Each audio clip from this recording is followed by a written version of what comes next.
There is nothing quite like a top 5 Talkin Tuesday. That's exactly what this is. It's the third one of the year. So maybe there are other things quite like it, but that's Bill Landis and I'm Austin Ward. This is Talkin Tuesday on the Podcast Daily. We will be back in the Woody Hayes Athletic Center later today to talk to Ryan Day, Jim Knowles, and Will Howard.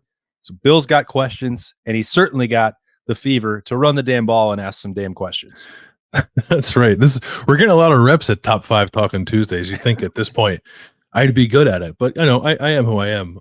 This is the hat that Seth McLaughlin was selling, by the way. It doesn't fit my head, so I probably will take it off at some point because I got a big old dome, but it's a nice hat. It's a quality hat. I was actually surprised. It's a 47 brand snapback. There you go. Pretty good stuff. I think it looks good perched way up on top of just way on top of my head. It's like, yeah. It's not. It's on the last clip on the back, so it's going to probably just pop off on its by itself. I do have some damn questions. I think a lot of people are pretty pumped up for this game, right? How could you not be? It's top 5 game in the shoe, penultimate week of the season. I think I would imagine the thing that is probably most prevalent on everyone's mind as it kind of assesses Ohio State getting ready to play Indiana is the play of Ohio State's cornerback. I was going to say defensive backs, but it's really cornerbacks. So that's a question for Ryan Day and probably Jim Knowles, right? So I don't know. There was a moment, I think, after the Oregon game where I thought maybe that group was progressing back in the right direction. And then I don't want to make too much of it because I don't know that it was a game-long issue, but it definitely crept up in a couple of the early drives where Northwestern was moving the ball, where there were just too many contested situations that Northwestern was winning, right? And you don't expect that to happen when Ohio State is playing a team like that. So for Ryan Day, for Jim Knowles, I guess, like, what is their assessment of the cornerback play?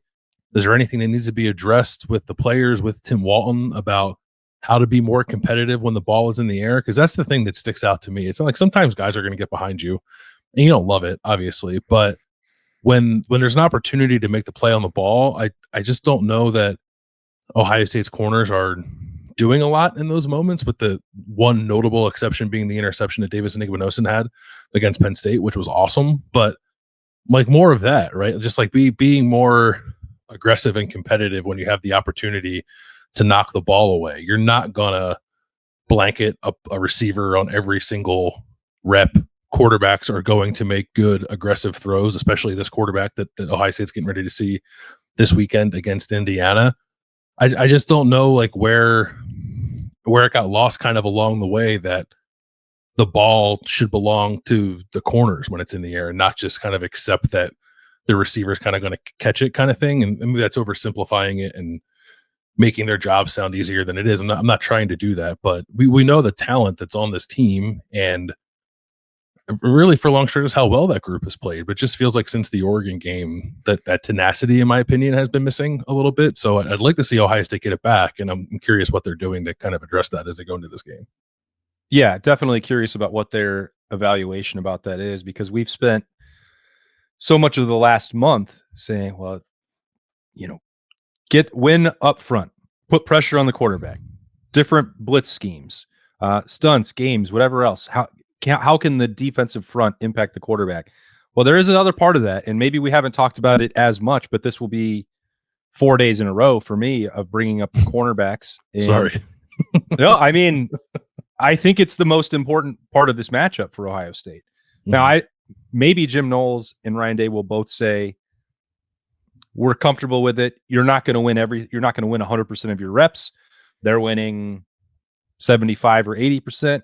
We think that's good enough. You look at the last several weeks, that was keeping teams out of the end zone. Yes, they gave up some third downs. Yes, they gave up more yards than they wanted. Yes, it kept the offense off the field more than ideally they would like in the first half. And they might say correctable, like the way they compete. Practice has been good. Aberrations. Some of the first completion on Denzel Burke was a sensational grab. Cool. Sometimes you have to just tip your hat and move on to the next play. And largely Denzel Burke and Davis Igbinosun and Jermaine Matthews do a good job doing that. I wonder, so I've talked about it a lot.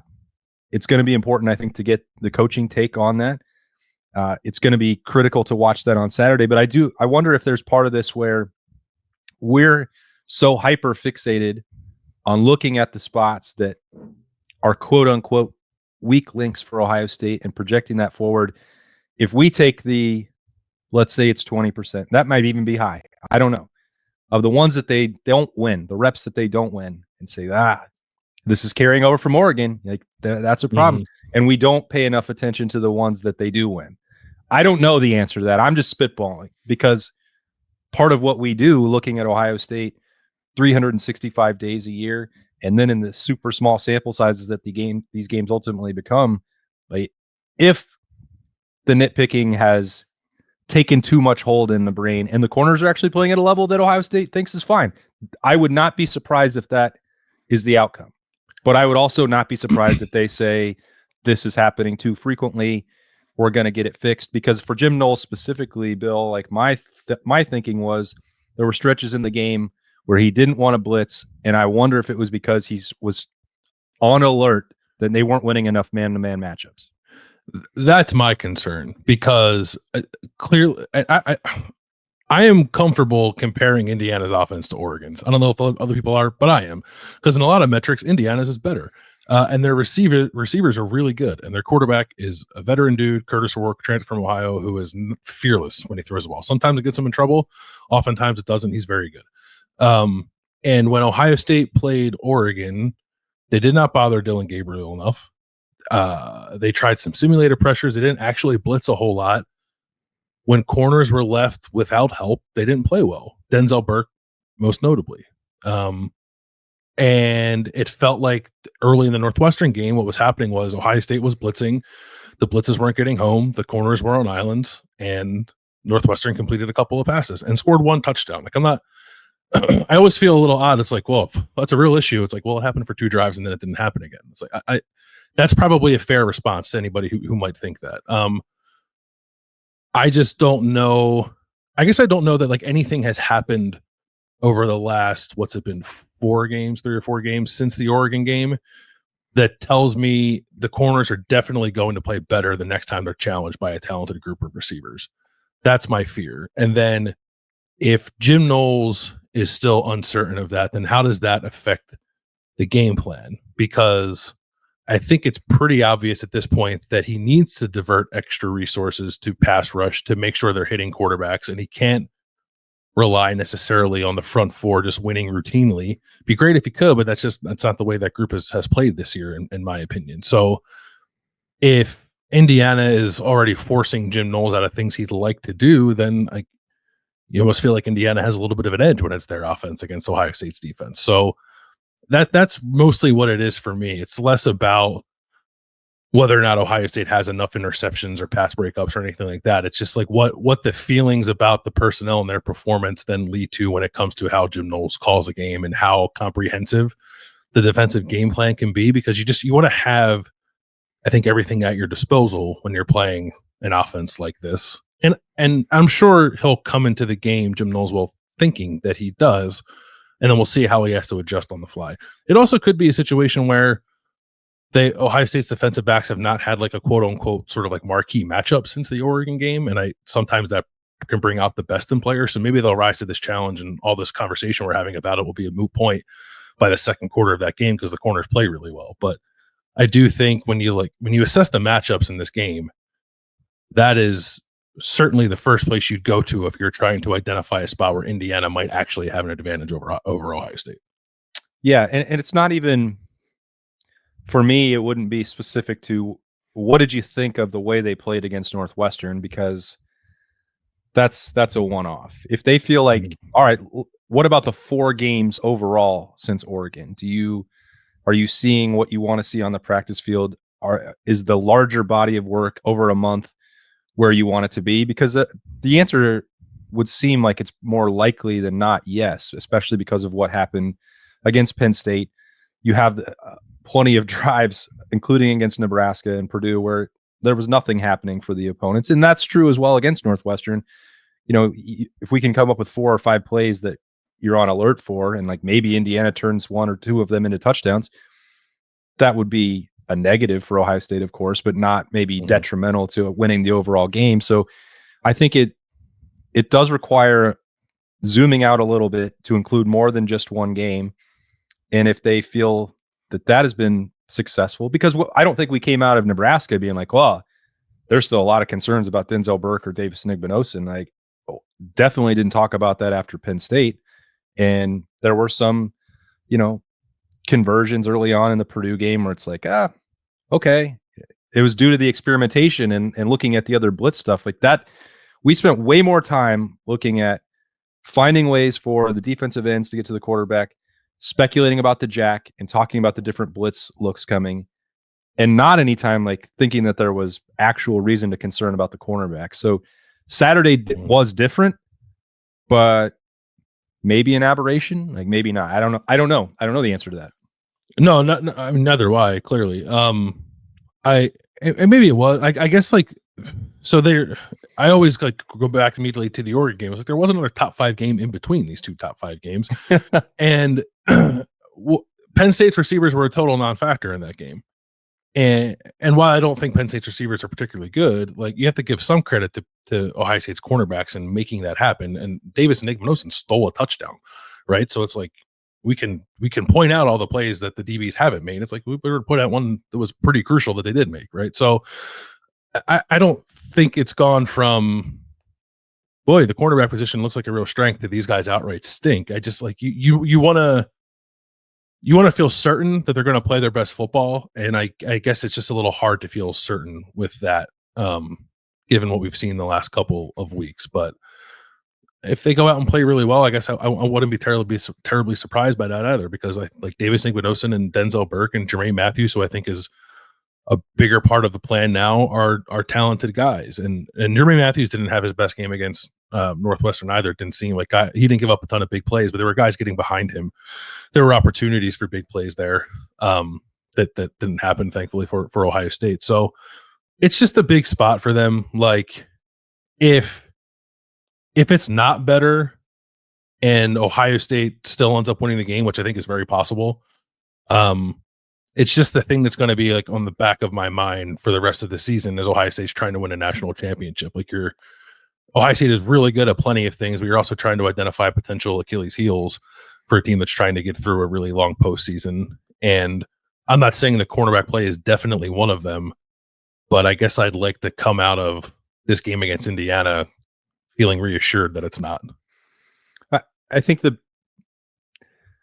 end of this is, it's just a surprise that we're on November 19th with 2 games left in the regular season. You could not have told me 3 months ago, you know what, before Indiana, you're going to spend the first third of a Talkin Tuesday worried about or talking about the cornerbacks at all. And the conversation isn't, well, they have 2 first-round draft picks. Like, they haven't played at that level, if we're being honest. And sure. Now, how far below that is it, and how much of an actual concern in the Woody has that become for Ohio State? That's what we're going to hope to find out. That I think that's where, in terms of actual ball, that's where the conversation has to start today. Yeah, I think so. And then there's probably, I mean, I always like in games like this to ask whichever coordinator we talk to for like an assessment of what the other team does well. I find Indiana's offense very interesting. They're very balanced. They've done a nice job in the portal. Their offensive line, I actually think, is excellent. Now, that said, Michigan got after them in the second half of that game. That was noticeable, I thought. Like, that's if you were an Ohio State fan thinking like, oh, what's up with Indiana? And then like you watch the second half of the Michigan game, I think you can come away feeling pretty confident about what you saw there, especially what Michigan's defense did to Indiana's offense. And Ohio State's defense should be equipped to do the same thing, right? Personnel-wise, it has better athletes than Indiana has, and it has more depth than Indiana has too. That was another thing that stuck out to me watching Indiana versus Michigan. But I would like to pick Jim Knowles' brain a little bit on what makes Indiana such a potent offensive team. And maybe Ryan Day, I don't know if he gets asked a lot of other things and we're kind of scraping the bottom of the barrel. Ryan Day is an offensive mind. I wouldn't mind hearing what he has to say about what Kurt Cignetti and Dem Boys are doing on offense. I think he's going to get a lot of questions about Kurt Cignetti writ large. And yeah. And I'm a simple mind, and this isn't about bulletin board material. Nobody needs it for a top 5 matchup, which I'm still getting used to saying that about Indiana. It's still not rolling off the tongue quite the way that I thought it would. But like, Ohio State was pretty purposefully included in his big offseason talk after he arrived, and it's not hard to Google that either. So he said it, and I wonder what that like. It feels laughable for him to just arrive and do it, and like it's completely unnecessary too. It shows you a lot about the confidence in himself and the mentality that he was trying to put into his team, and they have adopted that. But the bill is about to come due on Saturday, and not just for Ryan Day, probably not for Jim Knowles. Will Howard was just getting started when that was like. There's going to be other veterans that talk on a Woody Wednesday. I am curious if that has been put up in any lockers or brought up this week. Ryan Day definitely won't take any bait on that. I'm not expecting him to, but I think it's a really interesting subplot for additional motivation. And like, again, just wild that he chose to include Ohio State in that group. I think you can use it if you're Ohio State for sure. It is remarkable that like the time Kurt Cignetti said it, I was like, oh, that's funny. This guy's a little weird.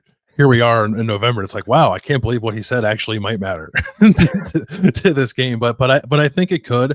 Like Ohio State, I think could use it as a challenge and a like they don't think you're as good as you think you are kind of thing. And I was watching a little bit of Kurt Cignetti's press conference, and he chose to go down a path of like saying like we're a very confident team to a question that wasn't really about that, but he said like we're not lacking for confidence. We've won a lot. I think he said like we've won 23 out of our last 24 games or something like that. We don't lack for confidence. But I also got a sense, like I was at that Indiana-Michigan game, and Indiana won. It was a good win. They got hit in the mouth a little bit in the second half of that game in a way that I did, like has not happened this year, and I do wonder if that helped some reality set in for Indiana, which is I think a very good team and deserving of all the praise that it's getting. But from a talent, across the board talent, and definitely from a depth perspective, it does not stack up against a lot of the other teams that are in the playoff race. And I think that was evident in the second half of the game against Michigan, even though Michigan has flaws. Because if Michigan had a better offense, Michigan would have won that game. So I wonder, I'm not saying that Indiana is projecting a confidence that it doesn't actually have, because I think that's who Kirk Cignetti is, and his team does feed off of it. But if there's any doubt in that team's mind coming off of playing like its first like for real talent-laden team against Michigan, and you have the added element of Ohio State feeling some type of way about what Kirk Cignetti said in the offseason, like that could set the stage for Ohio State perhaps winning this game emphatically. So you're right. I don't think Ryan Day will address that comment specifically, but I think we'll be able to get a pretty good vibe on maybe how Ohio State feels about this game from how Ryan Day really answers anything on Tuesday. Yeah. I mean, I think more than anything, more than any specific question or addressing Kurt Cignetti directly. And I know that people hate when we are armchair psychologists for the responses, but like, is Ryan Day going to go super button down, like short answer, straight lace, straight faced responses for this game and say that it's a talent equated matchup game and like act that way all week and like uptight? Cause I would hope not. And also I just don't, you look at the record and you look at the top 5 implications here and the playoff race and the Big Ten eliminator for getting to Indianapolis. This is not a talent equated game. It's just not. And I don't, outside of the record, I don't know how you could really convince Ohio State's roster and go into that locker room and convince them of that outside of 10-0, which is impressive. Like, I don't think it's the same thing as Oregon. And I don't think that he should act that way today. Yeah, I don't, the record's the record, and their numbers next to the name are what they are. I think it's fair to say that Indiana is not, it's not as talented as an Oregon. Like there's just not NFL dudes all over the place. I don't think it's a good team. It's a good team that's playing really well and playing very confidently, which at times can be more important than even what your sort of like raw talent quotient is. But no doubt about it, Ohio State's the more talented team. The truth of it is, like, every time, most of the time when Ryan Day says it's a talent equated game, it's really not. Sure. That is like Georgia, sure. even like Michigan, it's like not kind of, but not really. Not across the board. At least it shouldn't be. So that's true here too. But I don't want to say that and then short sell how good I think Indiana is, because I do think Indiana is very good. I think their offense is a step or two better maybe than their defense is, but they're good on both sides. They're balanced, and as I said, they play very confidently, which is incredible. Like, they're not going to be. There are teams, even teams that have been in top 10 matchups with Ohio State, that have lost the game before warmups are over, because you can just tell. Well, you're not talking about Mel Tucker's Michigan State, are you? I am. Or even like we saw Nebraska come into the shoe one year as a top 10 team, and Ohio State beat them like 63-7 or something like that. I don't think this is that kind of team. I'm not saying the game can't get out of hand. It might, because Ohio State's really talented. But I don't think Indiana is going to back down from the challenge. And I would assume that Ohio State knows that and expects that, based off some of the stuff that Ryan Day was saying after the Northwestern game. I just think if I was advising, and I am not a $10 million a year head coach and never will be, to be honest, I would be like, maybe pick a different lane. Like, they're incredibly well coached and you have to be sharper on assignments. Like, I think the talent equated stuff has to be saved for going to Happy Valley, playing unbeaten Oregon, or a playoff game against Alabama, like you said. Like, save that for those moments where it's going to take a different level of physicality, because I don't think that that's what is going to be required to beat Indiana. Personally, maybe I'll be proven very wrong. I think you can't give them extra possessions. You know, if you run the ball and you stop the run, you're probably going to win the game. Like, it's. I don't think the formula requires anything extra. That's like, you have to fully empty the physical and athletic tank to win this game. Like, I don't believe that true, and I don't believe that to be true, and I don't think that in the locker room that anyone would buy that. They, especially on the heels of what happened in the Indiana-Michigan game, even though they won, I think that was the light bulb, because Ohio State knows better than anybody how talented and not talented this version of Michigan is. So, like, if they saw that, I think that's where the focus shifts. You don't say they're on your level. Like, you say, this is what happens if you give them extra opportunities, because they're not going to make mistakes. Like, this is a week where maybe that this is about us, Ohio State mantra, like, play clean, play sound, don't turn the football over. Like, this, I actually think that probably works better for this matchup personally. Yeah, probably. And we've seen Ryan Day try to push different buttons last couple of weeks, right? This is certainly, I'm not trying to lump Indiana with Northwestern or Purdue, because Indiana is going to destroy Purdue in 2 weeks. Well, they might score 100 points in that game if Kurt Cignetti has the chance to do so. But you're right. I think there's a fine line there between, like, making sure your guys are locked in, but then also, I don't know, talking about your opponent in a way that could border on sort of like disingenuous, and then you like almost psych yourself out a little bit. So I still come back to, like, I think this is a good team they're about to play, and it will be a well-coached team that is coming off of an extra week to prepare. Yeah. That will have a good plan, and it will be aggressive. That's the other thing. Like, I don't think Indiana's going to show up in Columbus and try to shorten the game and try to give itself a chance. It's going to, if it goes down, it's going to go down swinging, I guess. That to me makes it a little more like an Oregon situation than a Penn State situation. Dan Lanning was very aggressive against Ohio State. I think Kurt Cignetti will be very aggressive against Ohio State, whereas we know how James Franklin operates when he gets up against Ohio State. So that's a distinguishing factor, I think, among those coaches. But yes, Ohio State is the better team. I think anybody with eyeballs can tell you that. It has far more talent at many more positions and a lot more depth than Indiana has. So as long as Ohio State just sort of like comes correct, it should win the game. Yeah, I think I agree with you on all of those fronts. I don't know what there is to ask Will Howard right now. Like, I don't know. We get him a lot, and I don't think there was anything that really happened against Northwestern that's like, we got to get more into that. Like, he played a fine game. He played a Will Howard game. He also the throw to G. Scott, throw to Emeka Ibuka, touchdown to Carnell Tate. Like, if people are questioning his ability to throw accurate footballs down the field still, I don't know what they're watching.